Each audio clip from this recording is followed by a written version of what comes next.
بسم اللہ الرحمن الرحیم الحمدللہ وحدہ والصلاة والسلام علی من لا نبی بعدہ اما بعد فاعوذ باللہ من الشیطان الرجیم بسم اللہ الرحمن الرحیم۔ ناظرین گرامی قدر، سلسلہ فرض علوم میں اعتقادیات کا جو بیان چل رہا ہے، ہمارے مسئلہ توحید پر 2 درس ہوئے۔ آج کا تیسرا درس توحید کی ضد شرک کے معنی اور مفہوم پر بیان کیا جا رہا ہے، کیونکہ اصول ہے الاشیاء تعرف باضدادہا کہ چیزیں اپنی ضد کے ساتھ پہچانی جاتی ہیں۔ تو توحید کی ضد ہے شرک، تو اس سے مزید مسئلہ توحید کی توضیح ہو جائے گی۔ یاد رکھیں، ہمارے اکابر علماء متکلمین نے شرک کی جو جامع معنی تعریف کی ہے، جس پر سب کا اتفاق ہے، اور مدارس میں علم کلام کی داخل نصاب شورۂ آفاق کتاب شرح العقائد النصفیہ میں یہ موجود ہے، جس کا متن امام مفتی الثقلین علامہ عمر نصفی اور اس کی شرح امام علامہ تفتزانی قدس سرہما کی ہے۔ وہ یہ ہے الاشراک ہوا اثبات الشریک فی الالوہیت بمعنی واجب الوجود کمال المجوس او بمعنی استحقاق العبادت کمال عبادت الاصنام۔ اشراک شریک ٹھہرانا وہ کیا ہے؟ ہوا اثبات الشریک فی الالوہیت بمعنی واجب الوجود، وہ ہے شریک کا ثابت کرنا الوہیت میں بمعنی واجب الوجود، یعنی الہ ہونے میں کسی کو شریک ٹھہرانا اس معنی پر جس طرح اللہ واجب الوجود ہے، اسی طرح کوئی اور بھی ہے۔ یاد رکھیں، واجب الوجود اسے کہتے ہیں جس کا وجود ضروری ہو، عدم محال، یعنی ہونا لازمی، نہ ہونا ناممکن۔ ایک ہوتا ہے کہ اس کا الٹ ممتنع الوجود، جس کا نہ ہونا ضروری، ہونا محال، وہ شریک باری کبھی بھی نہیں ہو سکتا۔ ایک ہے ممکن الوجود، ہونا نہ ہونا برابر، وہ ہے جملہ مخلوقات۔ تو تیسرے واجب الوجود، جس کا ہونا لازمی، نہ ہونا ناممکن، وہ فقط اللہ وحدہ لا شریک کی ذات ہے۔ تو الوہیت میں اس طور پر واجب الوجود ہونے کے معنی میں کہ ہونا ضروری ہے، نہ ہونا ناممکن، کسی اور کو شریک ٹھہرانا۔ کمال المجوس جیسے مجوسیوں کا عقیدہ ہے کہ وہ 2 خالق کے کہہ لیں، خالق خیر، خالق شر۔ خالق خیر وہ رحمان کو کہتے ہیں، خالق شر شیطان کو کہتے ہیں۔ ان کے یہاں اصطلاح ہے یزداں اور اہرمن کی۔ تو وہ آگ کی پوجا اسی بیس پر کرتے ہیں کہ آگ مادہ ہے ان کے خالق شر کا، ابلیس لعین کا، تو وہ اسے مستقل واجب الوجود جانتے ہیں معاذ اللہ۔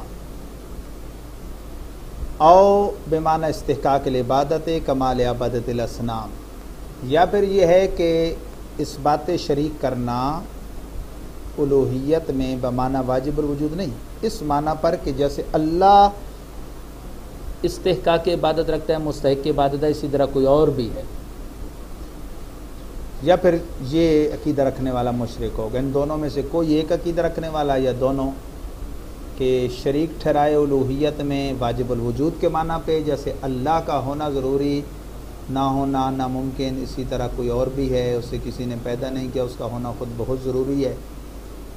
یا یہ کہ جس طرح وہ مستحق عبادت ہے، کوئی اور بھی ہے، جیسا مشرکوں کا عقیدہ ہے کمال عبادت الاصنام، بتوں کے پجاریوں کا، کہ وہ اللہ کے ساتھ شریک ٹھہراتے تھے۔ اللہ تعالیٰ جل جلالہ کی انہیں مشرک کہا اسی بیس پر گیا۔ ایک تو نرا کافر ہے جو اللہ کا انکاری ہے، ایک مرتد ہے جو اسلام سے پھر گیا، اور مشرک وہ ہے جو اللہ کے ساتھ اوروں کو بھی واجب الوجود یا مستحق عبادت جان کر شریک ٹھہرائے۔ تو اللہ کے فضل سے پردہ زمین پر کوئی ایک ان پڑھ سے ان پڑھ فرد بھی اہل ایمان، اہل اسلام، اہل سنت کا ایسا نہیں ہے کہ جو انبیاء یا اولیاء یا محبوبان باری تعالیٰ میں سے کسی کو الہ مانے بمعنی واجب الوجود یا مستحق عبادت۔ یہ الزام اہل سنت پر بد مذہبوں بالخصوص وہابیہ دیابنا کا کہ وہ تعظیم محبوبان باری تعالیٰ کرنے پر بھی اہل سنت کو مشرک کہتے ہیں۔ ان بیوقوفان زمانہ کو پتہ ہی نہیں کہ شرک کہتے کیسے ہیں۔ پھر سے سن لیجئے، الاشراک و اثبات الشریک فی الالوہیت بمعنی واجب الوجود کمال المجوس او بمعنی استحقاق العبادت کمال عبادت الاصنام۔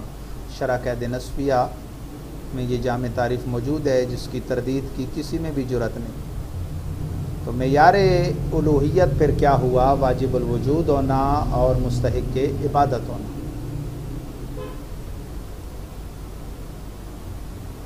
مددگار ہونا، مشکل میں کام آنا، شفیع ہونا، نصرت کرنا، یہ الوہیت کا معیار نہیں۔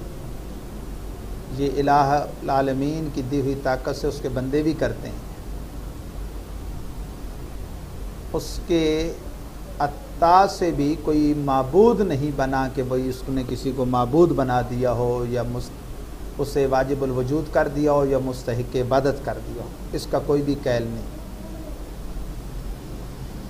اور یہ تحت قدرت باری ہے بھی نہیں، اس سے قدرت میں کچھ فرق نہیں پڑتا۔ بندے اس لائق ہی نہیں کہ وہ واجب الوجود ہوں یا مستحق عبادت ہوں۔ یہ اہل ایمان کا عقیدہ ہے۔ تو اب اس تعریف کے ساتھ آپ توحید کو سمجھیں تو اللہ وحدہ لا شریک وہ ہے کہ جو اپنی ذات و صفات میں اکیلا یکتا ہے، اس معنی پر کہ اس کے سوا کوئی واجب الوجود نہیں، کوئی بھی مستحق کے عبادت نہیں۔ تنہا وہ واجب الوجود ہے، سب کا وجود اسی کا بخشا ہوا ہے، اس کا وجود کسی کا مرہون منت نہیں، نہ اپنے ہونے میں نہ اپنے قیام میں، اور بندوں کا وجود اپنے وجود ہونے میں بھی اور قائم رہنے میں بھی اس کا محتاج ہے، اور وہی تنہا مستحق عبادت ہے۔ کوئی بھی استحقاق عبادت نہیں رکھتا۔ ہم اور کسی کو کیا معبود ٹھہرائیں گے؟ ہم تو بعد از خدا بزرگ تو یہ قصہ مختصر جن کے بارے میں کہتے ہیں انہیں بھی محبوب خدا مانتے ہیں، معبود نہیں مانتے۔